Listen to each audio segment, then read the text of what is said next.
a like-minded successor, but she's on her way out. She had to win a contest. She had to win a contest in the CDU. Yes. AKK. She wasn't anointed. She was. She was right. Merkel's choice. Yes, yes.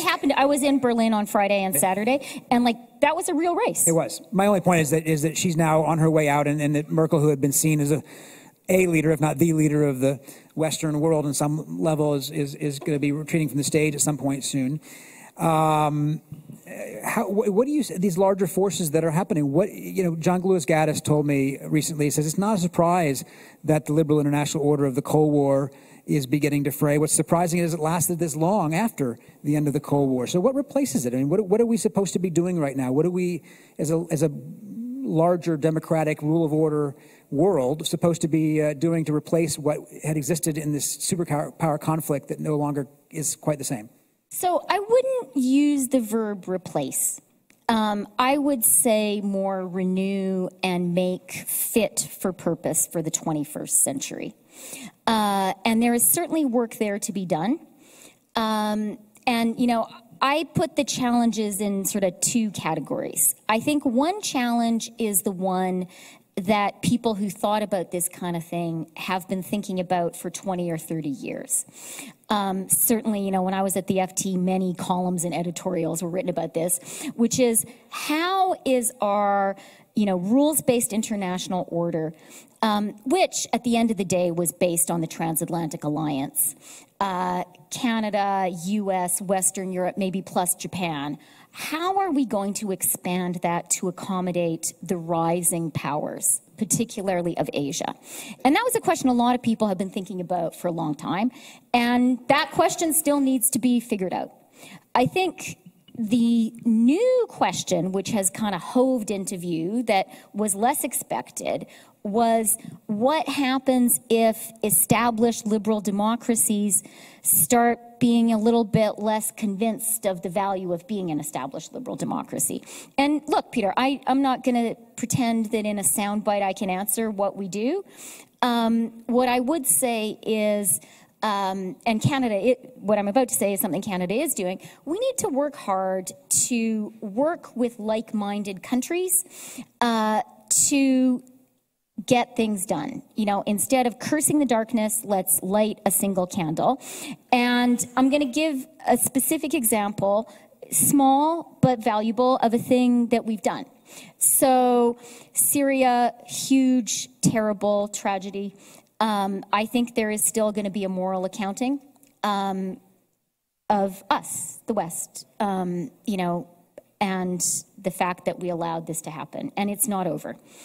There was a moment this summer, late June, when the Assad forces were taking more and more territory. And there's a group in Syria called the White Helmets, who are really, really brave volunteers who got together to rescue fellow Syrians who'd been attacked and to gather evidence of war crimes. And as Assad was making progress, they were getting squeezed, and the White Helmets were particularly targeted by Assad and Putin, that there was not going to be reconciliation with them, that they were being called terrorists, and they were in real danger. All of this happened just before the NATO meeting. And you'll remember the summer NATO meeting was a rather interesting, dramatic time. But as it was happening, Canada, became aware of what was happening. We raised it. We said we have a moral responsibility to rescue these people. Western countries, including Canada, had actually been funding the White Helmets. And that resonated particularly with Germany, with Heiko Maas, and with the UK, Jeremy Hunt. And we worked together, crucially with the support of the US, without the US being involved and helping us.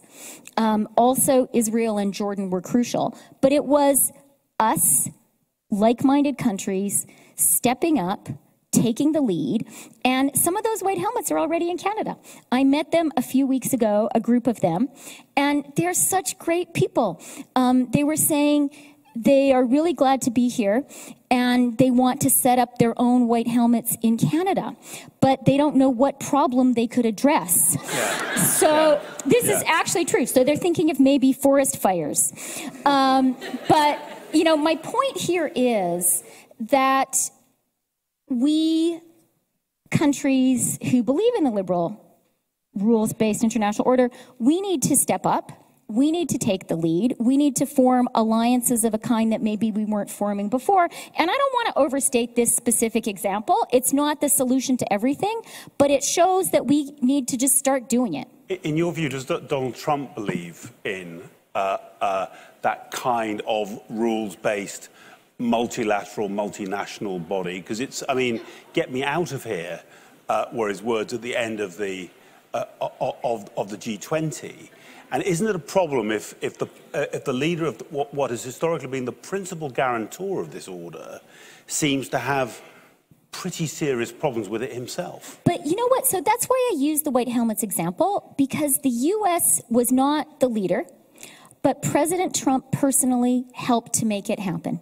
And President Trump's personal engagement was one of the reasons it was possible to take the White Helmets through Israel to Jordan and onto their other final destinations. And actually, Jeremy Hunt and Theresa May were very essential to that, as was Heiko Maas of Germany. So, you know, stuff can still be done, and it's important, you know, for us as political leaders to try to work not only to kind of despair. There's a lot to despair about, Mark, don't get me wrong, but to also think about, okay, where are the places where we can actually do something good? And just to understand it, so you're saying that Donald Trump's remarks about the United Nations, about NATO, about Canada, about extensively about Canada, that at some level doesn't matter or can be worked around? No, I didn't say that, Mark, and you know that I didn't say that. And, you know, look, it's not... You've given us one admirable example against the backdrop of a year where a lot of organisations of exactly the kind you're talking about, on which this order was built, have been on the receiving end of really aggressive language from the American president. I was Canada's lead NAFTA negotiator, so I am familiar with the challenges. But I do, and I agree. I take your point that it is important not to pretend they're not there. You know, the first step towards, you know, accomplishing something is to scope out what is the depth of the challenge. And I take your point that there is a really big challenge. All that I'm arguing is, okay, it's one thing to, you know, be worried and be sad in our kitchens, but then let's also, you know, roll up our sleeves and see what we can do. I want to point out it was 20 minutes in before Donald Trump's name was mentioned, which for me is a record in my last couple of years. But that brings me back to Buenos Aires, where the G20 met. I mean, that's where you and I were last together, just about a week ago. She was on stage. I was in the scrum in the back, with the photographers and the badly dressed people. But what was striking about this was the ceremony where Prime Minister Trudeau, President Trump, and President Peña Nieto signed the new North American Free Trade Agreement, or U.S.-Mexico-Canada Agreement, whatever you want to call it. Or Canada-U.S.-Mexico Agreement, as we call it in Canada. Yeah. And it was a striking ceremony. First, there are a couple of things I want to ask about this. One is it true that the Prime Minister was at least contemplating not coming, because it wasn't originally on his schedule? Our objective was always to get to a signing on the 30th of November, and we're glad that we got there. Okay. I have new appreciation for my Canadian colleagues. What was it that made him want to go in the end? What was the deciding factor for him to actually attend the ceremony? Not to sign it, because it was going to be signed, but to attend the ceremony. You know, that the deal was done. And this is an important agreement for Canada and the United States. And the new NAFTA is a good agreement for Canada and the United States. I will say, Peter, that as the Prime Minister said in his remarks, and you were there, you heard him,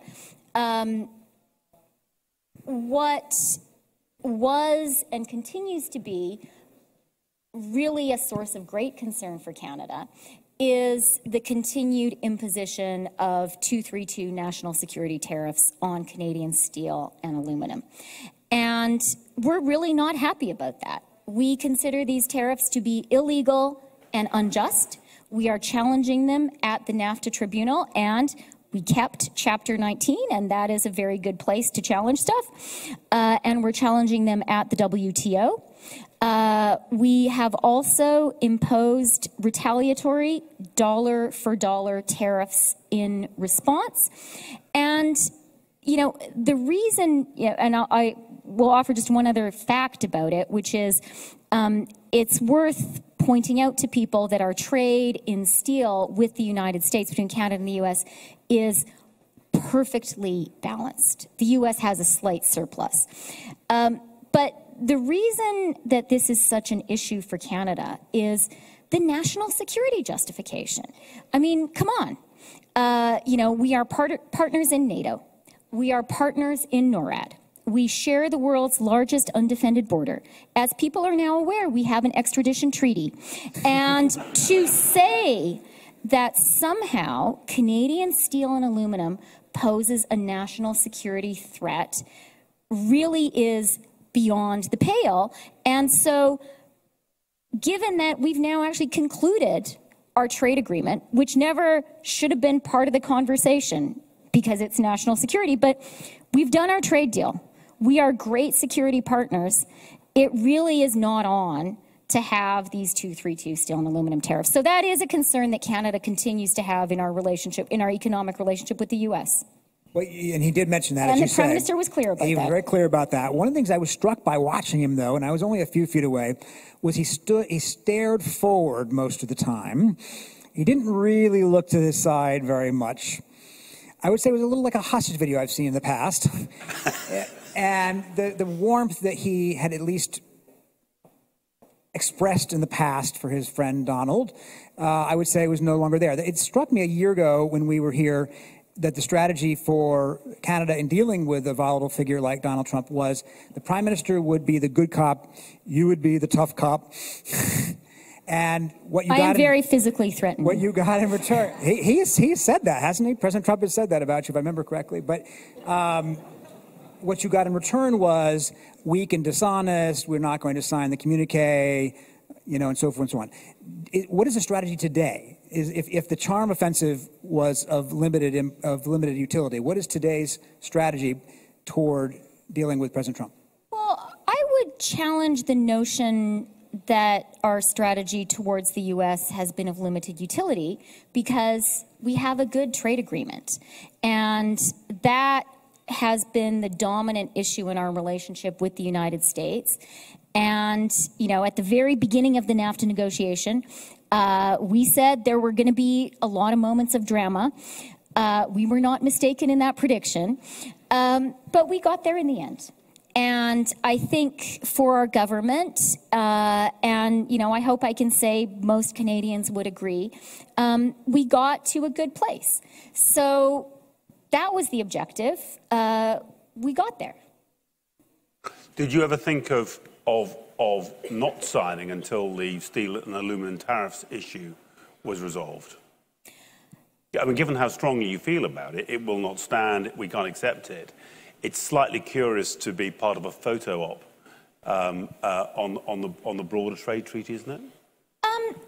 So it's a good question, Mark. Our position on the 232 tariffs in the NAFTA negotiations, because you will recall, and like Canadians really will recall this, the NAFTA negotiations, I feel like were like a national, I don't know, like a Netflix series or something. Like people were very focused on it. And I guess people here will know, but the 232 is the clause which is that's a national security justification for. Yeah. Okay. No, like Canadians have become very wonkish on trade issues. People like stop me in the grocery store. They're like, so, you know, rules of origin, do you think the labor value requirement, how does that work? Truly, this is I'm not joking. It's actually true. So our position, which is the legally right position, back to rule of law, from the outset, the 232 tariffs were imposed while the NAFTA negotiations were ongoing. And we were very clear that a national security consideration is not and cannot be part of a trade negotiation. And that's actually the case in the U.S. legislation which creates the national security consideration.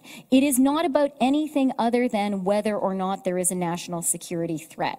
And that's the case we're making at NAFTA and WTO tribunals.